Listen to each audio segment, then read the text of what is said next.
ئەگەرچی لە ئیسادا بەهۆی دابەزینی نرخی نەوتەوە قەیرانی دارایی ڕۆبەڕووی هەرێمی کوردستان بۆتەوە و بەهۆیەوە حکومەت ناتوانێت وەکو پێویست موچەی فەرمانبەرانی دابین بکات، بەڵام چاودێران دەڵێن تەنها دابەزینی نرخی نەوت هۆکار نییە، بەڵکو ناڕوونی و ناشەفافی لە داهاتی نەوتدا هۆکارێکی تری پشت قەیرانی دارایی هەرێمی کوردستانە. بۆش ئەندامێکی لیژنەی نەوت و غاز لە پەرلەمانی کوردستان ئاشکرای دەکات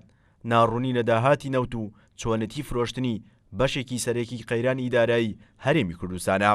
خۆی لەبەرەوەی ناشەفاف و ناڕوونە ناکرێت دراسی زانستی لەسەر بکرێت و ناکرێت بینای ئابووری هەرێمی کوردستان لەسەر داهاتێک پرێکە لە ئەسڵا خۆی ناشەفافە، ینی ڕوون نییە داهاتەکە چەنە چۆنە چەند بۆکی ئەچێت چەند بۆ کوێ ئەچێ چەند لە بەهێزکردنی کەرتەکانی ترا بەکارەهێنرێ،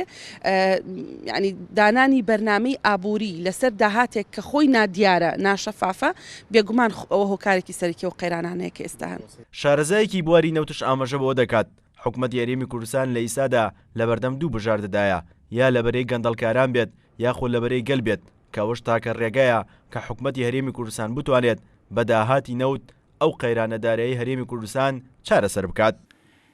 و باشترین ئۆپشنش بۆ حکوومەتی هەرێم ئەوەیە ئەکەیت کە لەبەرەی میلەت بێت، لەبەرەی میلەت شەبێت ئەبێ میلەت ڕازی کات بەچی ڕازی ئەکات بە پێدانی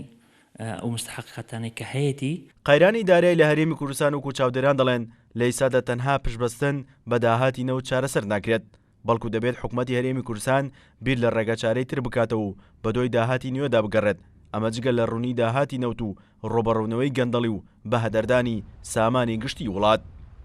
سیرۆ حوسێن، کورسان نیوز، هەولێر.